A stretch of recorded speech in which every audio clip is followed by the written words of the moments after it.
Queridos irmãos, graça e paz, vamos dar sequência aqui à última aula, onde tratamos do capítulo 2, dos versos 17 ao versículo 29. Irmãos, vamos fazer a leitura do texto do capítulo 3 ao capítulo 8. Capítulo 3, do versículo 1 ao versículo 8. Esses 8 versículos são, dentro de um contexto, a sequência lógica daquilo que nós tratamos na última aula, do capítulo, versículo 17 ao versículo 29, onde Paulo trata a respeito dos judeus e a lei e o que é de fato a verdadeira circuncisão.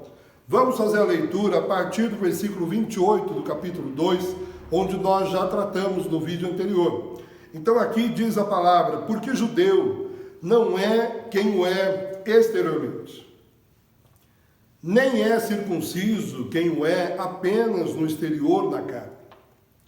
Mas judeu é quem o é no interior, e circuncisão é a do coração, realizada pelo Espírito, não pela letra, cujo louvor não provém dos homens, mas de Deus.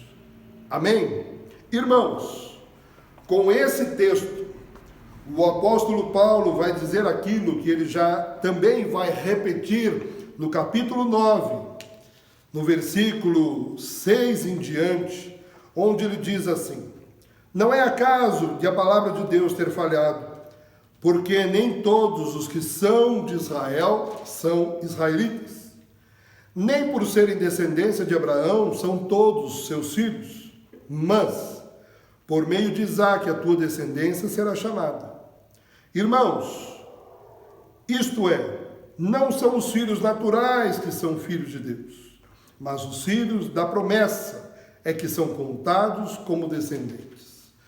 Aqui, nesse versículo 28 e 29, Paulo faz já menção disso, que os filhos de Abraão não são aqueles que estão na árvore genealógica de Abraão. Porque se hoje eu posso muito bem, por um sobrenome judeu, buscar a minha árvore genealógica, eu chegarei até Abraão.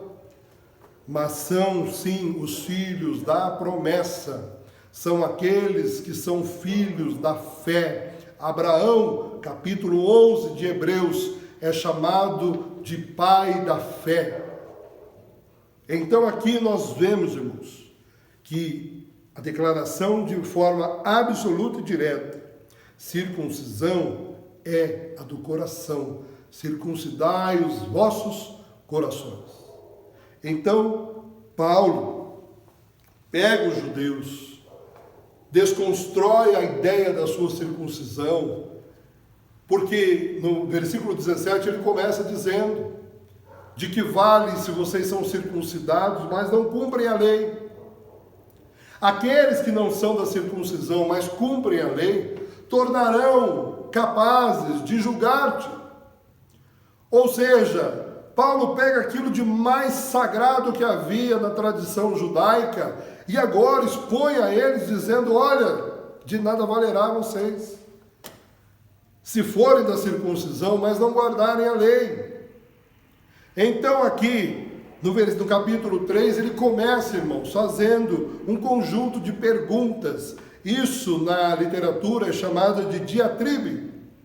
E ele começa, o que seria a diatribe? A diatribe é onde o próprio escritor faz perguntas a ele mesmo como se fosse um opositor, como se estivesse enfrentando alguém que opõe-se à sua ideia. Paulo aplica 4 perguntas aqui. Primeira pergunta, capítulo 3, versículo 1. Então, que vantagem tem o judeu? Ou qual a utilidade da circuncisão? E ele mesmo responde dizendo: muita, em todos os sentidos. Em primeiro lugar, porque as palavras de Deus foram confiadas aos judeus. Algumas versões podem trazer os oráculos de Deus, ou seja, o que Deus tinha de mais precioso foi entregue aos judeus, que era a circuncisão e a lei. Exatamente, a circuncisão como sinal e a lei para ser cumprida. Irmãos, podemos muito bem entender que a circuncisão, ela no tempo da graça e na igreja, ela é substituída pelo batismo nas águas. Quando somos batizados e vamos às águas, é um sinal, vamos lá e nos apresentamos como sinal para Deus, de uma nova experiência, de que agora viveremos debaixo dos seus preceitos, da sua palavra, do seu evangelho.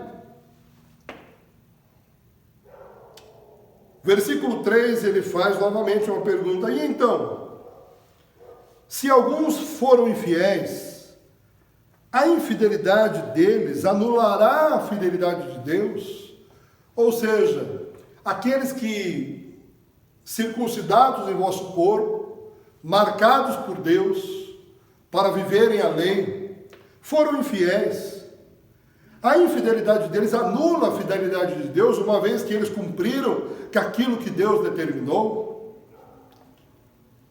Ou seja, aqueles que descem as águas do batismo, fazem a sua confissão pública de fé, se forem infiéis, eles anulam a fidelidade de Deus, uma vez que Deus disse: todo aquele que crer e for batizado será salvo. Isso torna Deus infiel, irmãos. Isso torna Deus, digamos assim, de uma maneira mais fraca. O próprio apóstolo Paulo responde dizendo: de modo nenhum. Sabe por quê, irmãos? Porque o versículo 1 e o versículo 2, quando Paulo trata exatamente disso, dizendo: olha, a vantagem do judeu é que, em primeiro lugar, eles receberam o oráculo de Deus. Ou seja, o judeu foi um privilegiado, mas eles enxergavam o privilégio como uma vantagem e uma blindagem que agora eles poderiam viver de qualquer maneira, sendo que, do contrário, eles deveriam viver na responsabilidade daquilo que eles receberam de Deus.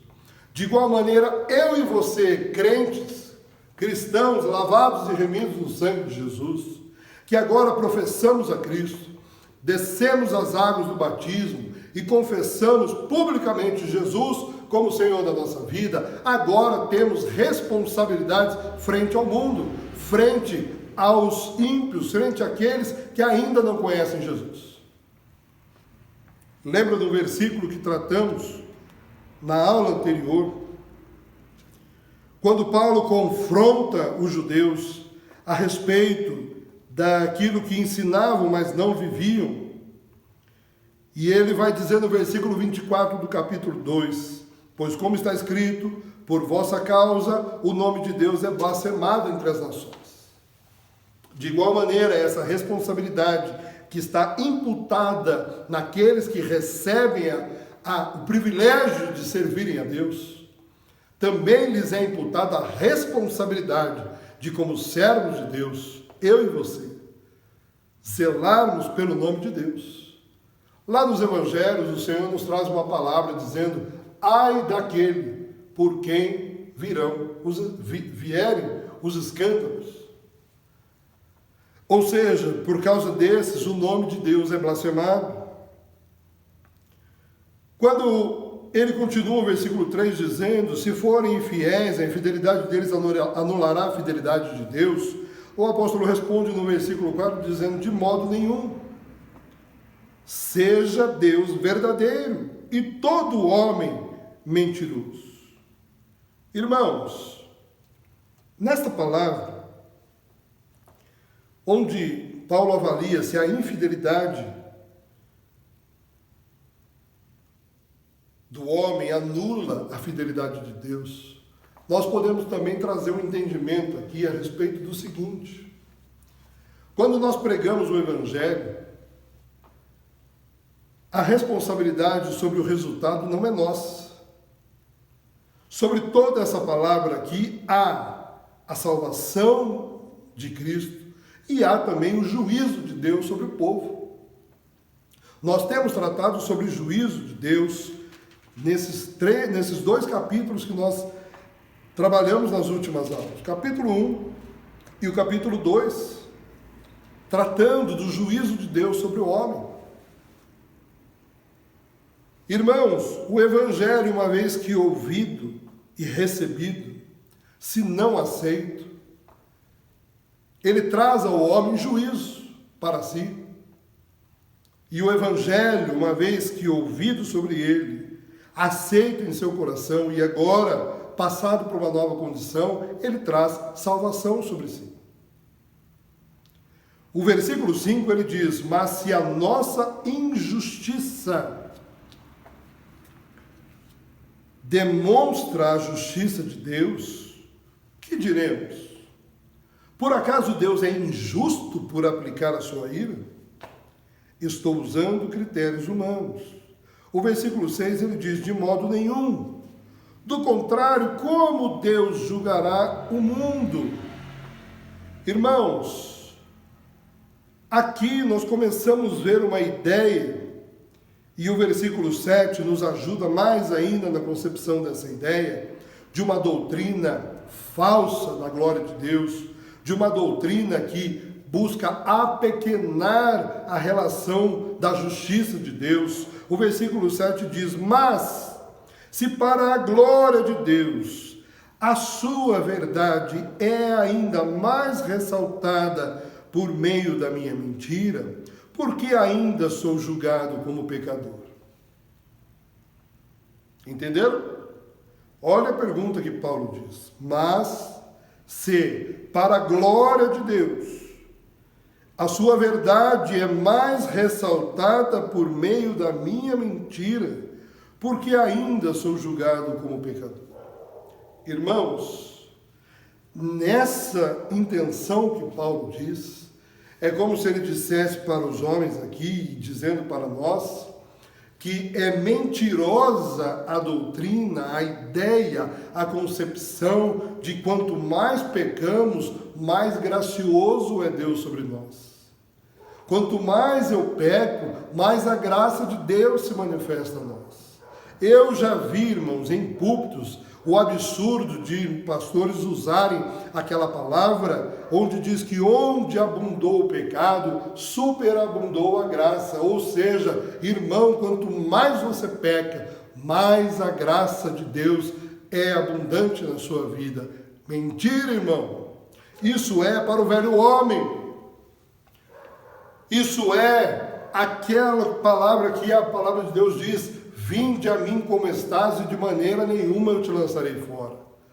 Aquele que veio no lamaçal de pecado, com a vida destruída, pecados em todas as áreas da vida, ou seja, o pecado abundava naquela vida, mas Cristo vem com o seu amor e graça, e a graça de Deus é superabundante. Ainda que o pecado seja grande, a graça superabunda, cobre a multidão de pecados do homem e o faz nova criatura. Essa é a concepção de pecado e justiça de Deus.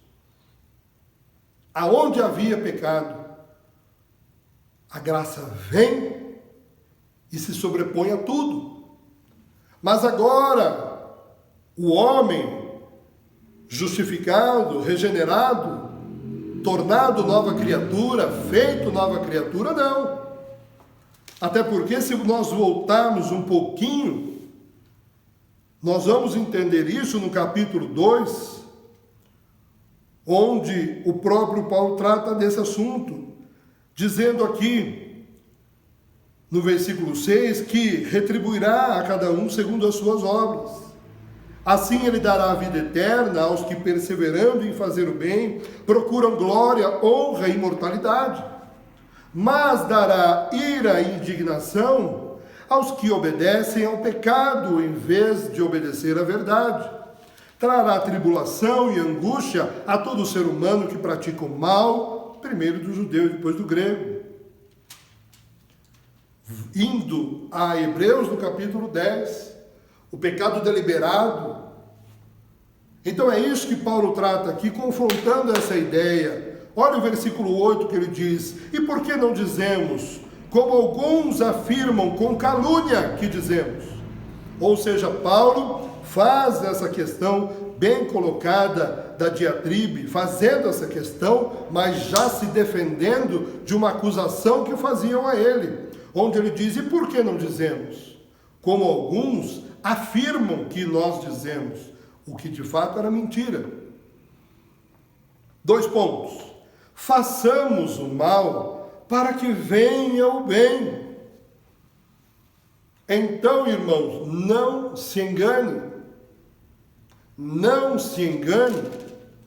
Porque lembra do que nós tratamos no capítulo 2, anterior ao versículo 17?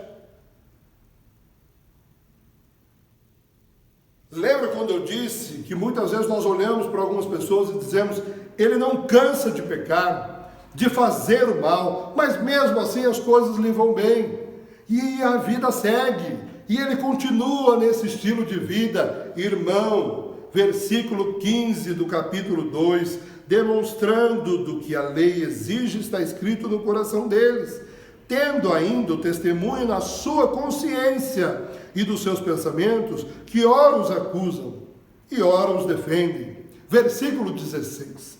Isso acontecerá no dia em que Deus julgar os pensamentos secretos dos homens por Cristo Jesus. É o último dia, irmãos.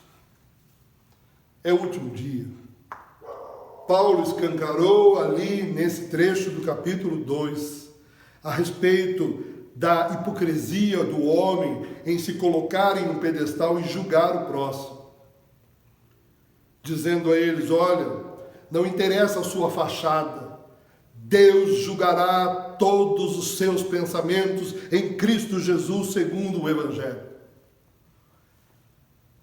Vem então tratar da circuncisão e dizer novamente: a tua fachada de nada serve, a tua cara de crente de nada serve, a tua circuncisão sem o guardar da lei nada serve, você será julgado por isso. O teu batismo sem o guardar da palavra de Deus, sem o andar corretamente à luz da Bíblia, nada serve. Você será julgado por conta disso.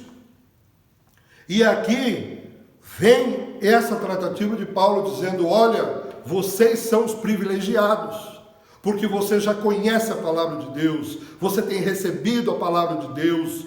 A palavra de Deus não se torna mentirosa, infiel, porque você é infiel. A palavra de Deus é verdade. É isso que está aqui no versículo 3 e 4. E no versículo 5 ao 7 e 8, ele trata abordando exatamente isso que nós acabamos de falar. Não peque achando que com o seu pecado virá mais justiça, mais graça, irmãos. Somos combatentes de uma doutrina onde diz que você é predestinado e uma vez salvo, você é salvo para sempre. Isto é mentira. Agora, também temos que entender a nossa doutrina, onde muitos enganosamente e fazem chacota da nossa doutrina, dizendo que peca hoje, perde a salvação. Pede perdão amanhã, está salvo de novo. Peca de novo, perde a salvação. E assim vai vivendo nesse ciclo. Mentira! Mentira, irmãos. Mas o pecado deliberado, ele leva, irmãos, a algo muito maior, que Hebreus 10 trata, que é a apostasia, o esfriamento do coração. O homem que se torna, de certa forma, indesculpável diante de Deus. E o homem que não tem mais capacidade de se quebrantar e se arrepender.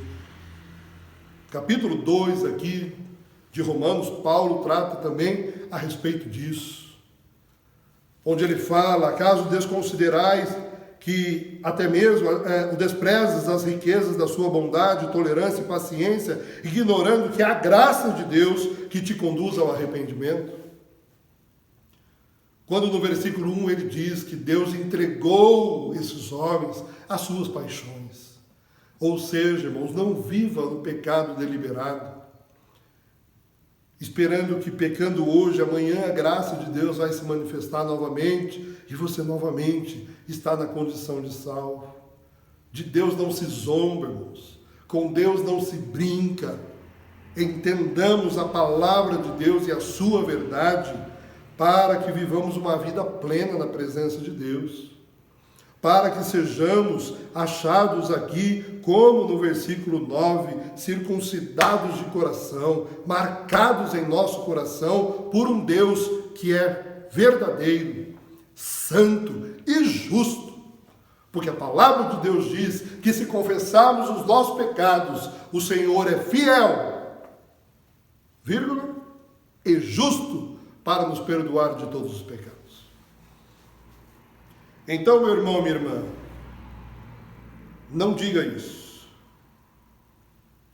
Façamos o mal para que nos venha o bem. Porque a última frase do versículo 8 diz: a condenação destes é certa e merecida. Amém?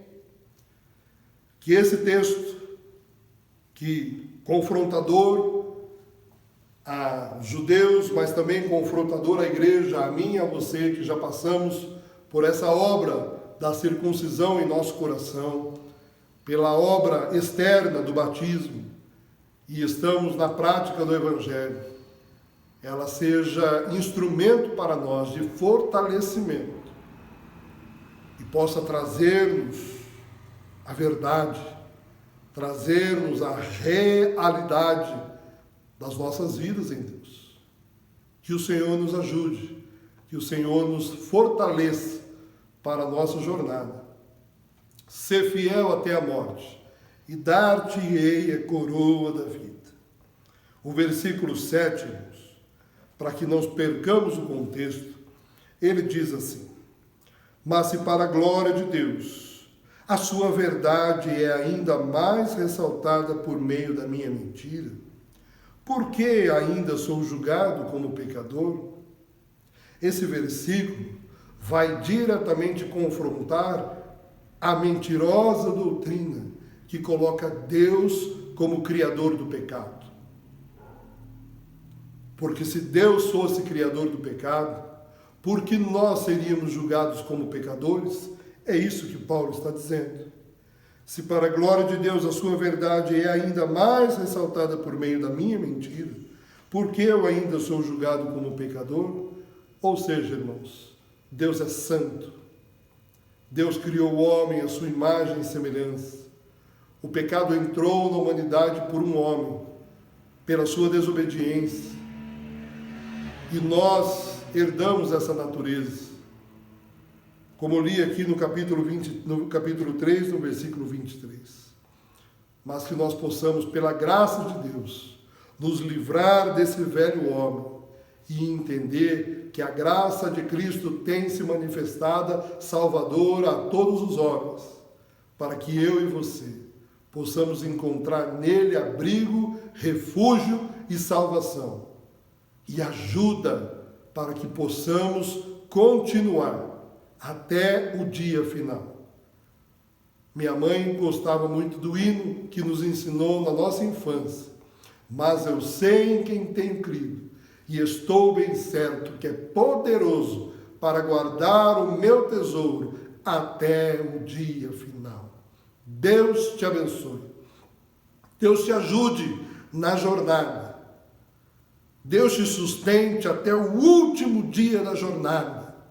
E você possa, no último dia, dizer: combati o bom combate, completei a minha carreira, mas eu guardei a minha fé, sabendo que o resultado disso será um dia você estar com o Senhor no céu de luz. Em nome de Jesus. Semana de bênção e paz para você, a sua casa e para os seus, em nome de Jesus. Amém.